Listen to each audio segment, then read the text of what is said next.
ఓం నమో భగవతే వాసుదేవాయ. ఓం నమో నారాయణాయ. మాఘపురాణము 25వ అధ్యాయము. సంసర్గదోషమును పొందిన విప్రుడు ముక్తిని గాంచుట. వీరవ్రతుడు చెప్పుచున్నాడు. ఓరి విశృంఖల విప్రాధమ, నీవు చేసిన సర్వవిధ పాపములను వివరించి చెప్పెదను వినుము. నీ యజమానియగు కిరాతుడు మిక్కిలి పాపములు చేసినవాడు, బ్రహ్మహత్యాపాతకుడు, కళ్ళు త్రావుటయందు అగ్రగణ్యుడు, బంగారము దొంగిలించి పాపమును చేసినవాడు. వానికి మిత్రుడు కంసాలి ఒకడు కలడు. అతడు ప్రతిదినము బంగారమును దొంగిలించేవాడు. వీరిరువునకు ఒక శూద్రుడు పరమమిత్రుడు కలడు. వారు తన కన్న తల్లితోటి కలిసినవాడు. అట్టి పరమనీచునితోటి సాంగత్యమాచరించడం వల్ల నీకు గల బ్రహ్మతేజము నశించినది. వారి ముగ్గురు చేయ పాపములన్నీ నీకు సంక్రమించినవి కాన నీకు పాపము అపరిమితమయ్యను. ఏ నరుడు గాని బలవంతమునైనను, సహజముగా స్వభావము చేతనైనను, విధివశము చేత అయినను, ధనమును పొందుట కొరకైనను, మహాపాతకుల తోడను పాపుల తోడను మాట్లాడుట గాని, వారిని చూచుట గాని, వారిని తాకుట గాని చేసినవాడు వారితో సమానమగు మహాపాతకి అగును. అట్లు ఒకప్పుడు వారితో మాట్లాడవలసి వచ్చినప్పుడు దర్భలను శిరస్సునందు ఉంచుకుని భాషించవలను. అట్లు చేసినేడలా వాని పాపములు అంటనేరవు. లేదేని పాప సంబంధము తప్పక సంభవించును. అట్టి మహాపాతకంతో కలిసి మెలసి తిండి పడక కూర్చుండుట తాకుట భాషించుట మొదలగు చేష్టలను చేయు వాని పాపమును తొలగించుటకు ఎవడు సమర్థుడు కాగలడు అని వర్ణనాతీతమైన నీవిట్టి కిరాతునితోటి సంపర్కము కలిగి ఉంటివి కాన నీతో మాట్లాడకూడదు. బ్రహ్మహత్య చేసినవాడు, కళ్ళు త్రాగినవాడు, బంగారమును దొంగిలించినవాడు, సంసర్గము చేయరాని స్త్రీలతోటి కలిసినవాడు, వీరి స్నేహము గలవాడు ఈ ఐదుగురు పంచమహాపాతకులందురు. అట్టి వారితోనే నరుడు తెలిసి ఉండి కలిసిమెలిసి తిరిగిన వానిని చండాలునిగా తలంచి దూరముగా ఉంచవలెను. జహ్నుముని వీరవ్రతుడు ఇట్లు విశృంఖలనతోటి పలికి ఊరకుండెను. పిమ్మట విశృంఖలుడు పశ్చాత్తాపమును పొంది భయకంపితుడై వీరవ్రతునితోటి ఇట్లనెను. మహానుభావ, నాకు సమస్త పాపక్షయకర్మగు కర్మను ప్రాయశ్చిత్త రూపముగా నాచే చేయింపుము అని ప్రార్థింపగా వీరవ్రతుడు సమస్త ప్రాణుల యందును దైనచూపు స్వభావము కలవాడుగాన విశృంఖలుడుని యందు దయ కలిగి మనువు మొదలైన వారు రచించిన ధర్మశాస్త్రములను అనుసరించి ప్రాయశ్చిత్త కర్మను చెప్పసాగెను.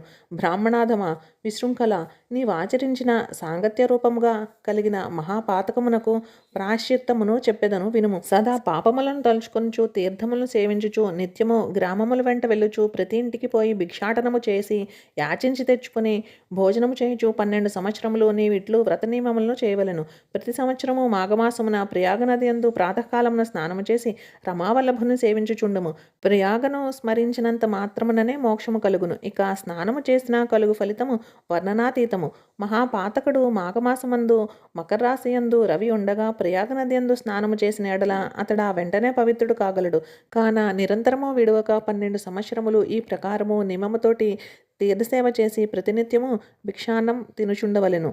12 సంవత్సరములు పూర్తి గాని మొదటి యందు గాని మధ్యకాలమందు గాని లేక ఆఖరి సంవత్సరమునందు గాని 3 సంవత్సరములు కాని 1 సంవత్సరము గాని ప్రయాగ నది యందు మాఘమాసమున స్నానము చేయము.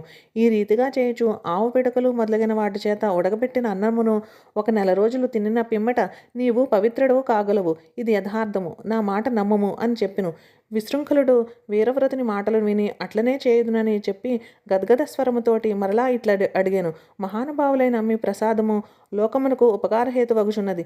నాకు ప్రాయశ్చిత్తము చెప్పితిరి. నా స్నేహితులకు కిరాతుడు కంసాలి శూద్రుడు వారికి కూడా ప్రాయశ్చిత్త కృత్యమును నిర్ణయించి చెప్పుము. కరుణామయ, మీరు వారికి కూడా ప్రాయశ్చిత్తము చెప్పితిరేని వారికి అది చెప్పి చేయింతును. మీ వంటి పుణ్యాత్ముల సంచారలోకమున ఉపకరించుచున్నది. దయచూపమని మాటిమాటికి వీరవ్రతుని పాదముల మీద పడి ప్రార్థించెను. దయాస్వరూపుడైన వీరవ్రతుడు ఆ విశృంఖలతోటి, ఓయి నీకు చెప్పిన ప్రాయశ్చిత్తమే నీ మిత్రులకును ఏర్పరచబడినది కాన నీవు సత్వరముగా పోయి వారికి కూడా నీ ప్రాయశ్చిత్తము చెప్పి అట్లు చేయడు. ఆలస్యము చేయక వెంటనే పొమ్ము అని చెప్పెను. విశృంఖలుడు సంతసింపుచు మునికి నమస్కారములు చేసి తల వంచుకొని, వీరవ్రతముని వల్లభ, 12 సంవత్సరములకు అనంతరము నేను ఏ ఏ ప్రాయశ్చిత్త కృత్యములను వనర్చవలను, ఏ ఏ ధర్మములను నిర్వహింపవలను చెప్పమని అడుగగా వీరవ్రతుడు విశృంఖలనకు ఇట్లా చెప్పెను. విప్రుడా, 12 సంవత్సరములు గడిచిన తర్వాత ప్రాయశ్చిత్తం వలన పవిత్రుడవై నీవు చేయదగిన ధర్మములను అప్పుడు చెప్పెదను, పొమ్ము అనెను. విశృంఖలుడు వీరవ్రతుని వచనములు విని వినయముతోటి నమస్కరించి సంతసించుచు కిరాతుని వద్దకు పోయి భయమును విడిచి ముని తనకు చెప్పిన సమస్త విషయములను ప్రాయశ్చిత్త నియమమును చెప్పెను. వారందరూ మాటలను విని భయముతోటి పశ్చాత్తాపం పొందిరి. పిమ్మట కిరాతాది స్నేహిత బృందము ఎవరికి వారే వేరుగా తీర్థయాత్రకు పోయి సర్వతీర్థ సేవలను చేయుచు అన్ని తీర్థములందును స్నానము చేయుచు ప్రయాగ నది యందు స్నానము చేయు కోరికతో 12 సంవత్సరములు నియమపూర్వకముగా సదా ప్రయాగ నది యందు మాఘమాసమున స్నానము చేసి ప్రయాగ యందు గల రమామాధవులను దర్శించి కిరాతుడు కంసాలి శూద్రుడు ముగ్గురును మహాపాతకముల నుండి విముక్తులైరి.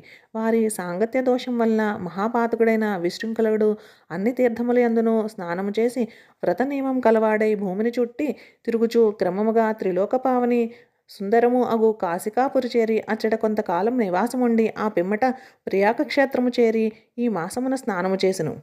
అన్ని తీర్థములకు గల పాపములను నశింపచేయు ఫలితమునిచ్చు శక్తి ఈ ప్రయాగ నది యందు ఈ మాసమున మకర రాశి యందు సూర్యుడు ఉండగా చేయు స్నానముకు కలదు. అదీగాక మోక్షము నొసంగు శక్తి కలదు. ఒక నెల గాని సర్వదా గాని ప్రయాగ యందు స్నానము చేసిన పిమ్మట ఆవి యొక్క గుదద్వారము నుండి విడువబడు వానిచే తండులములను వండుకొని భక్షించుచు ఈ మాసవ్రతమును నెరవేర్చును. ఈ విధముగా కఠినమైన వ్రతమును 12 సంవత్సరములు జరిపి విశృంఖలుడు పవిత్రుడై నెమ్మదిగా నైమిసారణ్యమందున్న వీరవ్రతుణ్ణి సమీపించి వానికి ప్రదక్షిణ నమస్కారములు చేసి సంతసింపుచుండెను. వీరవ్రతుడా విశృంఖలను చూచి దయగలవాడై వానిని లేవనెత్తి అతని కుశలములను కనుగొని సంతసముతో ఇట్లు పలికెను. ఇది స్కాంద పురాణ అంతర్గతమగు మాఘపురాణము 25వ అధ్యాయము సమాప్తము.